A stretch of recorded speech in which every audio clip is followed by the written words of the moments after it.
माया प्रपंच से मुक्त होकर निरंतर भगवान के चिंतन में डूबने का अब इस अवसर को हम व्यर्थ न जाने दें। जब हमारा बस न चले, हम हार रहे हों, तो हमारे पास एक महाबल है, हमारे इष्ट देव।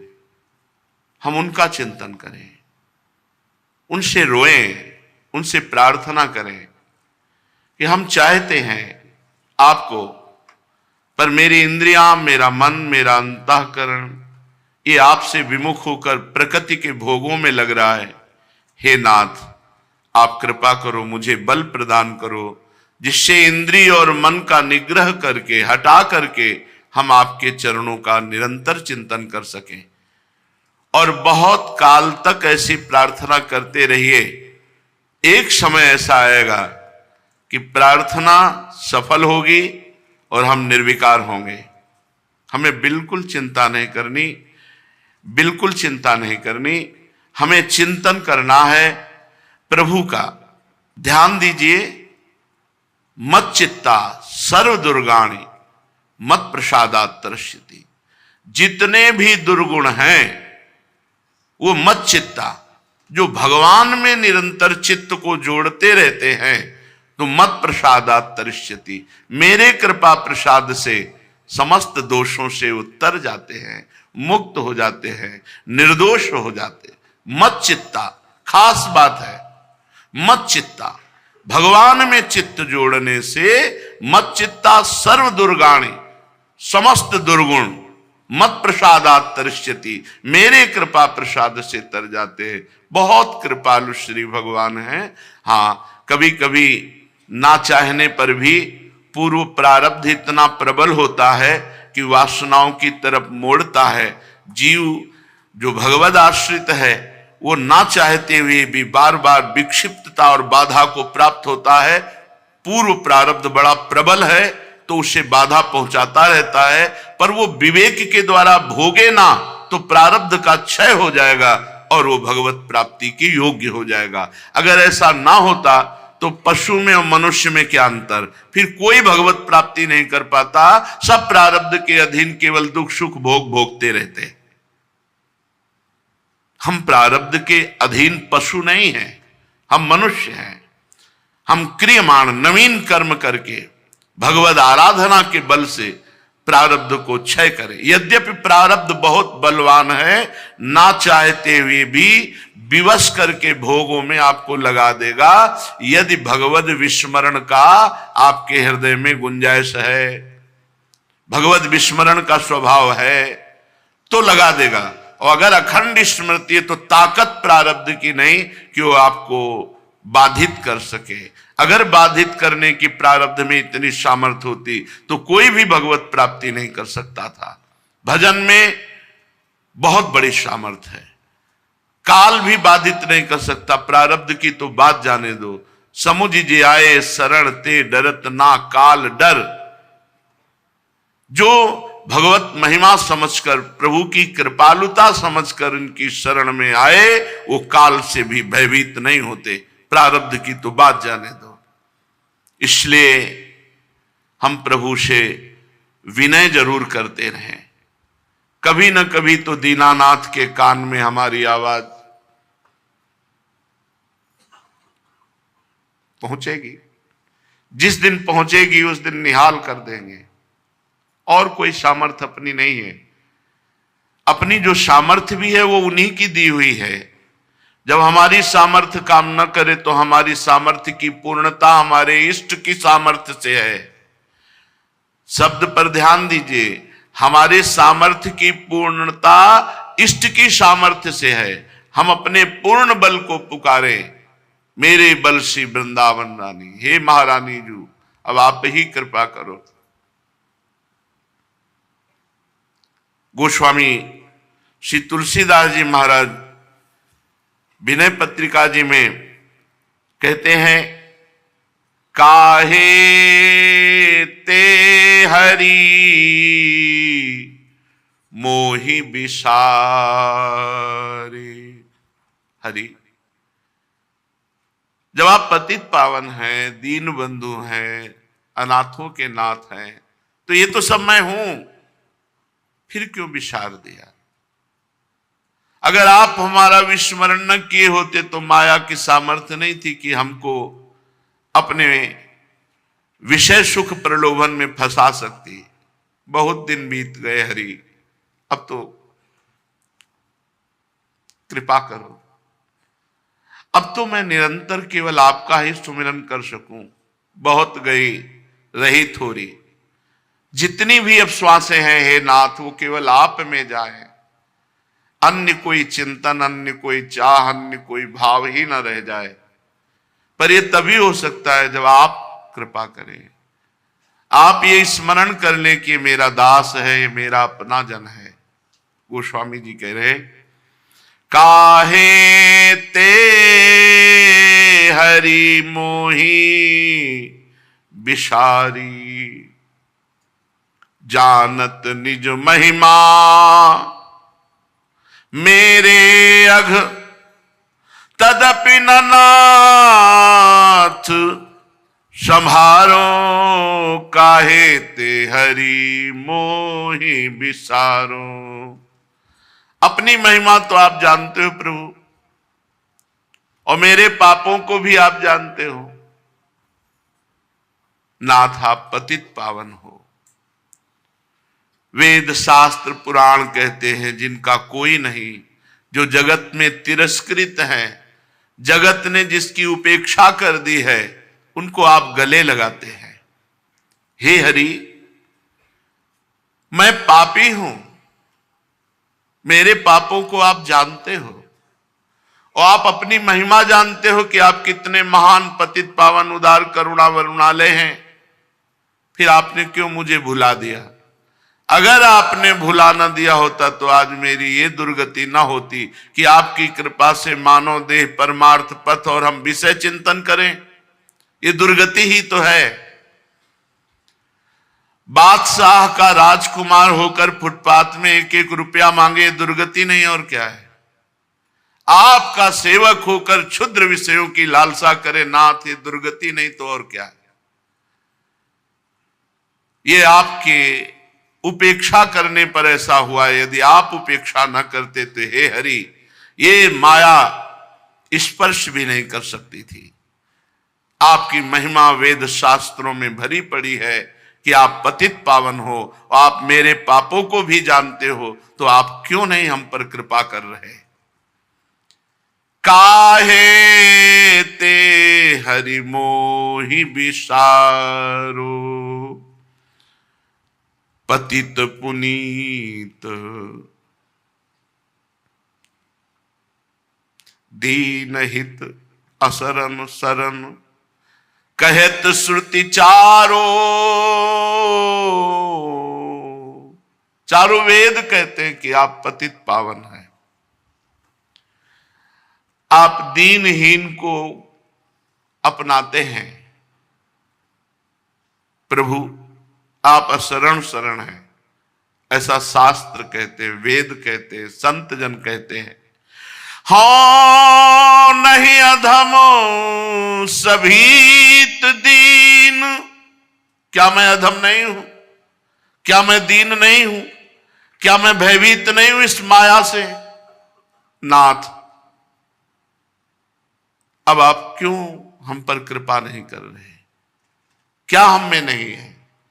हम सद्गुण की बात नहीं कह रहे, हम पतितता की बात कर रहे। हम अधम हैं, दीन हैं, पतित हैं, तो आप अधम उदाहरण हैं, असरन शरण हैं, दीनानाथ हैं, पतित पावन हैं, ऐसा वेद कहते हैं।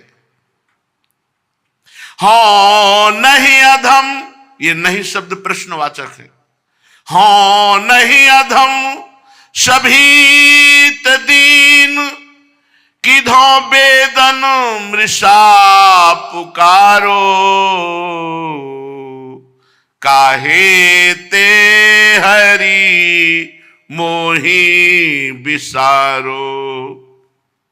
पतित को पावन करने वाले, दीनों के हितकारी, अशरण को शरण देने वाले, चारों वेद ऐसा कहते हैं। क्या ये झूठ बोल सकते हैं वेद? किधो वेदन मृषा पुकारो, क्या वेद ऐसा झूठ कहते? नहीं, वेद सत्य अपौरुषेय भगवत स्वरूप है, कभी मिथ्या नहीं बोल सकते। तो नाथ फिर आप क्यों भूल गए? क्योंकि मैं अधम हूं, मैं पतित हूं, मैं दीन हूं, मैं भयभीत हूं इस माया से। फिर आप कैसे विचार दिए? हे हरि, खग गनिका गज व्याध पाती जहां तहां हूं बैठारो, अब के लाज कृपा निधान परसत पनवारो, फारो हे हरि। काहे ते मोहि बिसारो। हे हरि, आप हमें ये बताओ, जटायु जी, गनिका, गजेंद्र, व्याध, क्या मैं इनकी पंक्ति में बैठने लायक नहीं हूं? प्रभु, मैं अधम हूं, पतित हूं, नीच हूं, तो मुझे भी इसी पंक्ति में बैठा लो ना, जैसे जटायु को गोद में लेकर अंतिम क्रिया की, जैसे गजेंद्र को बचाया, जैसे व्याध को ब्रह्म ऋषि बना दिया। नाथ, जैसे गनिका को पावन किया, हमको भी उसी पंक्ति में बैठा लो। स्वीकार कर लो प्रभु कि अधम है, नीच है, पापी है। आप अधम उदाहरण हैं, आप दीन बंधु हैं, आप पतित पावन हैं। हे कृपा निधान, अब आपको किसकी लाज है, किसकी शर्म है? आपको किसकी शर्म है? यदि आपने ऐसी पंक्ति को ना तारा होता तो शर्म की बात होती कि ये नीच अधम पापी हमारी शरण लायक नहीं। पर आपने सदा ऐसे जनों को ही तारा है, तो आपको क्या शर्म? आप तो पहले ऐसा कर चुके हो ना, कितने पतितों को पावन किया है।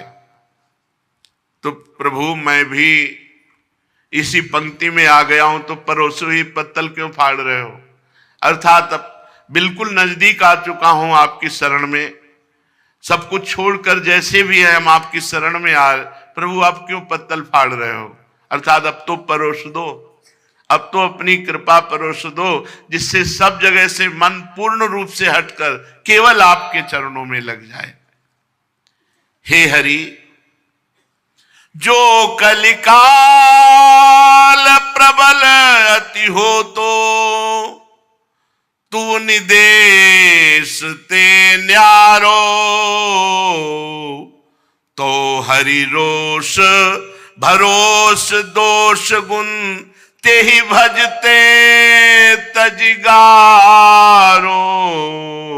काहे ते हरि मोहि विसारो।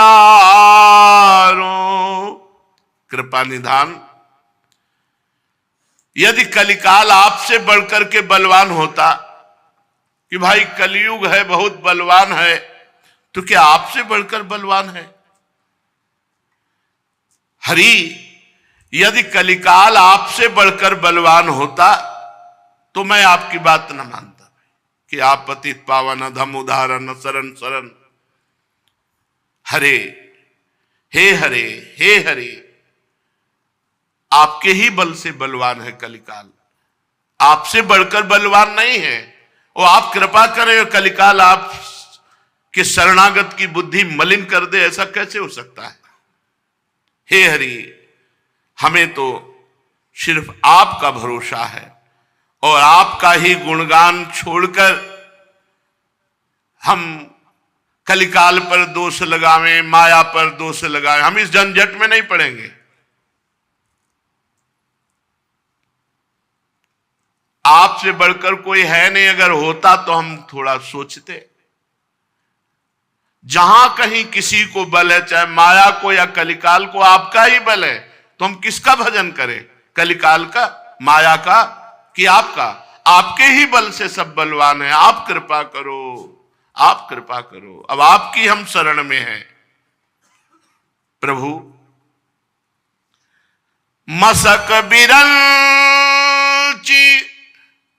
बिरंची मसक सम। ऐसा तो प्रभाव है आपका। मस्कई करही बिरंची अजय मसकते। ब्रह्मा को मच्छर बना दे, मच्छर को ब्रह्मा बना दे, ऐसा तो प्रभाव है आपका।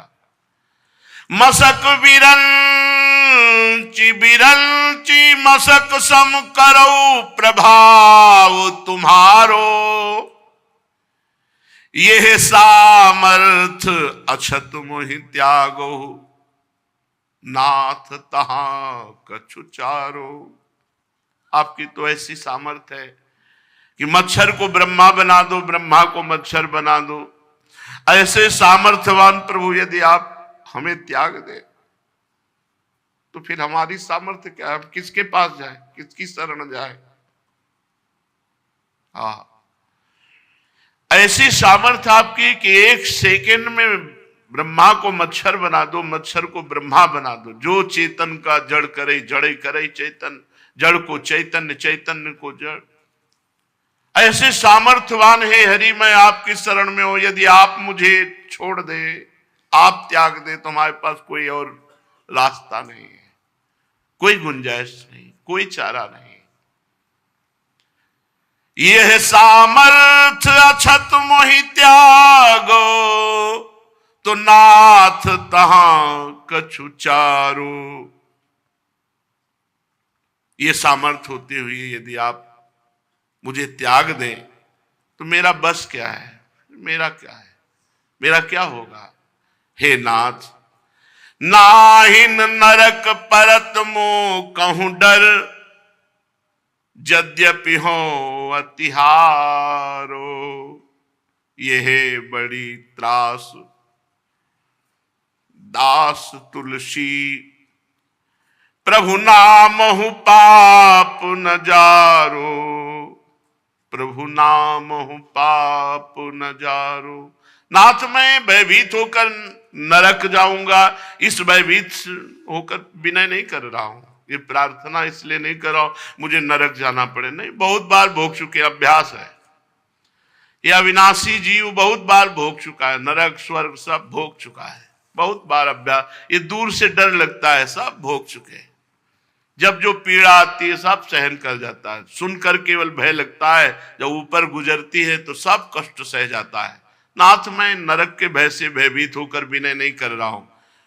मुझे तो ये लग रहा है कि आपके नाम की इतनी महिमा है और उस नाम ने अभी तक मुझे आपके लायक नहीं बनाया। अभी मैं पापी हूं, आपका नाम जब करता हूं फिर भी मैं ऐसा पापी हूं कि आप कृपा नहीं कर सकते। आपके नाम ने आज तक मुझे निष्पाप नहीं बनाया। बड़ा आश्चर्य लग रहा है कि आज भी आप कृपा नहीं कर रहे, क्योंकि आपके नाम का भरोसा, आपके नाम को रट रहा हूं। नाथ, अब तो कृपा कीजिए।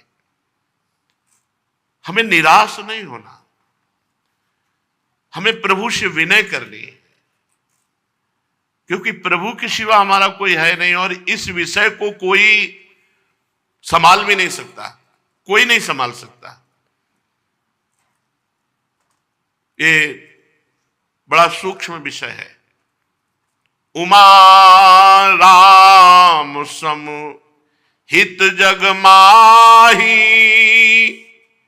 गुरु पितु मातु बंधु को नाही। अगर अवगुणी है, नीच है, पतित है, सिद्धांत से नहीं चल रहा तो गुरु भी त्याग देते, जा नहीं रखेगा, नहीं तू हमारे काबिल नहीं। कहां जाऊं प्रभु? आपके सिवा कोई इतना उदार दयालु नहीं है कि नीच को रख सके। नीच सद्गुणी को तो सब कोई रखता है, सब गले लगाते। एक भगवान ही ऐसे करुणामय हैं जो पतितों को गले लगाते हैं, नीचों को गले लगाते हैं, जो जगत से तिरस्कृत है उनको भगवान गले लगा लेते। ये केवल भगवान या भगवान के समान संत, दूसरे कोई नहीं। दूसरे तो अवगुणी को, और उल्टा है यहां। जहां संसार अवगुण समझकर त्याग करता है, वहां अवगुणी को गले लगाया जाता है। सबसे ज्यादा प्यार अवगुणी को किया जाता है, सबसे ज्यादा नजदीकी अवगुणी को दी जाती है। ये उल्टा है, हमारे प्रभु का स्वभाव उल्टा है। जहां दंड वहां पुरस्कार। ऐसा दरबार कहां मिलेगा? जहां दंड मिलना चाहिए वहां पुरस्कार मिलता है, वहां उसकी आनंद वृत्ति रूपी वेतन बढ़ा दी जाती है। प्रभु आप जैसा कृपालु तो सिर्फ आप ही। भगवान शिव कह रहे हैं, उमा भगवान के जैसा कोई नहीं है। गुरु पितु मातु बंधु को नहीं, को नहीं। हम किससे कहें? सदगुणी को सब गले लगाते हैं, लेकिन दुर्गुणी का गले लगा लेना ये तो केवल प्रियालाल की बात, केवल प्रियालाल की बात, दूसरा कोई नहीं। बेइज्जती हो जाएगी हमारी। ये दुर्गुणी है, अगर हमारे पास रहेगा तो लोग क्या कहेंगे? बड़े बड़े इज्जतदार, बड़े बड़े यश कीर्ति वाले दुर्गुणी को नजदीक नहीं आने देते। लेकिन सबसे बड़ा यश जिनका है, वेद भी नेति नेति कहते हैं, वो सदैव पतितों को गले लगाया है। ऐसा वेद कहते हैं। वेद कभी झूठे नहीं हो सकते। हमें कभी निराश नहीं होना, सदैव अपने प्रभु के चरणारविंद का दृढ़ आश्रय लेकर इस विश्वास पे रहना है, जीना है पूरा जीवन, लंबा जीवन जितना भी है। आज कृपा नहीं तो आज कृपा होगी, आज कृपा नहीं तो आज कृपा होगी। और जिस दिन कृपा होगी हमारा स्वभाव बदल जाएगा, हमारे आचरण बदल जाएंगे, हमारे हृदय का चिंतन बदल जाएगा। मेरी सामर्थ्य नहीं है, कल्पों तक अगर हम प्रयास करें तो भी असफल रहेंगे। और सेकंड में वो ऐसी स्थिति दे देंगे जो बड़े बड़े साधना से भी ललचाने पर स्थिति नहीं आती, वो स्थिति प्रभु करुणा करके दे देते हैं। उदार्यमस्या असुमूर्ध्वमेव कारुण्यमस्यास्त्वविगर्णमेव विभूतिरस्याः सितेश भूतिर वृंदाटवीं तत्किमुनास्त्रयध्वम्। उदारता में देखो तो असमूर्ध उदार, कोई समानता नहीं कर सकता। धाम धामी नाम नामी ऐसे उदार है, धाम नाम रूप लीला। उदार्यमस्या असमूर्धमेव, असमूर्ध उदारता हमारे वृंदावन धाम की, वृंदावनाधीश्वरी श्री प्रियाजू की, श्री लालजू की। और कारुण्यमस्यास्तु गण्यमेव, किसी से मिला नहीं सकते ऐसे करुणा में है, बड़े उदार, बड़े करुणा में। आपको लग रहा है कि उदार हैं, करुणा में है? अगर नहीं लग रहा हो तो आप अभी देख नहीं पाए कि उनकी कितनी करुणा आपके ऊपर है। अगर आप देख पाए कि क्या आप मनुष्य बनने लायक थे, अन्य योनियों में कौन सा ऐसा आचरण किया कि मनुष्य बने? क्योंकि विवेकहीन योनियां हैं, मात्र विवेक प्रधान मनुष्य योनि है। और ये भगवान कृपा कर दिए हैं। एक जाल, लाखों जाल माया के हैं, उन माया के जालों से आपको हटाकर श्रीधाम वृंदावन, जो अत्यंत दुर्लभ बड़े बड़े ऋषि मुनियों द्वारा वांछनीय रज की आकांक्षा करते, वहां हमें वास मिला। ये असमूर्ध कृपा नहीं है? यहां हमारा भजन बने न बने, आठों पैर भजन बन रहा कि हम वृंदावन वासी हैं। आठों पैर हमारा भजन बन रहा है। और आंतरिक जो उन्नति है अध्यात्म की है, वो ये रजरानी की कृपा से अपने आप होती रहेगी। उपजाऊ भूमि में बीज पड़ जाए, फिर ज्यादा सुरक्षा की जरूरत नहीं, वो अपने आप वृक्ष बन जाएगा।